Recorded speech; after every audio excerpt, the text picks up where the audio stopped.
sortirai le premier. Ensuite, la Sten.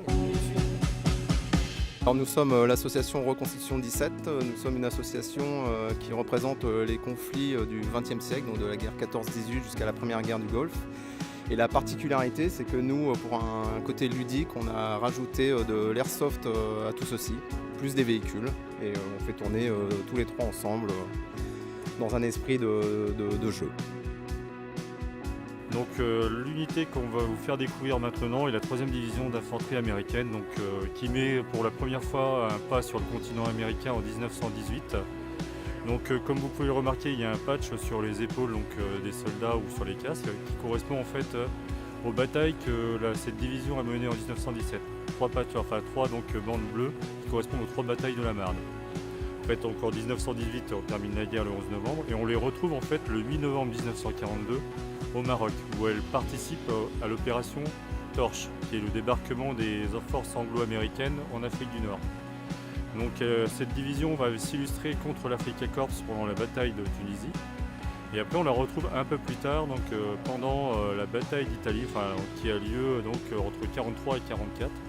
Et plus précisément au débarquement d'Anzio, bataille d'Anzio qu'on ne cite plus mais si quand même, qui a lieu entre janvier et février et qui va un peu galérer jusqu'à la percée finale de mai-juin 1944.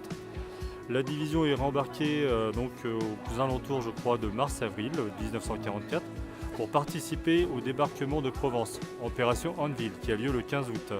Elle débarque du côté de Marseille, si je me souviens bien, puis remonte le long du Rhône et participe à la bataille des Vosges et de la poche de Colmar. Et termine en fait sa course en Allemagne, en remontant tout doucement vers Berchtesgaden, où elle participe à la reddition le 10 mai. Là, vous vous trouvez devant un poste de combat de la 3e DI, équipé d'une calibre 30, un calibre de 7,62 qui rend 200 coups à la minute, plus un FM bar du même calibre. Le FM bar, on peut le transporter plus facilement que la 30. Et ce point de combat sert à empêcher les ennemis de nous contourner et sert aussi à nous arrêter l'ennemi. Sur notre stand, la particularité, c'est qu'on fait essayer aux gens des répliques airsoft de la Seconde Guerre mondiale. Donc en essai, on a un Lee Enfield qui était une arme anglaise, une Thompson qui était une arme américaine et un Colt 1911 qui était une arme américaine aussi. Sur la structure de mon bason, je viens en parallèle de l'association Reconstitution 17 et je vais présenter les rations militaires, principalement américaines puisque je suis installée sur un camp américain, et l'alimentation des civils en France pendant la Seconde Guerre mondiale. Parler un petit peu des tickets de rationnement, de comment on gère l'alimentation avec les restrictions et les difficultés à s'approvisionner, autant en campagne qu'à la ville.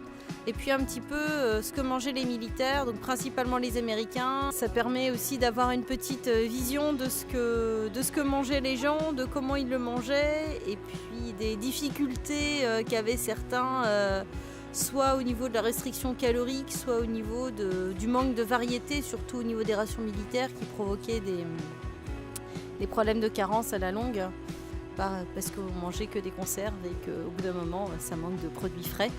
Alors que les civils, eux, mangeaient beaucoup de produits frais, mais ils n'avaient pas assez de calories. Donc il fallait choisir entre le scorbut ou la faim. C'était assez moyen, en fait, comme problème. Alors vous m'observez bien, parce que je vous rappelle, c'est pas votre job. Hein? Moi je suis là pour vous ramener, essayer de vous ramener vivant. Ça c'est mon job, ça c'est mon boulot. Mais je compte sur vous, hein? Parce que ma vie je la confie aussi à vous. Comme votre vie, vous la confiez à moi.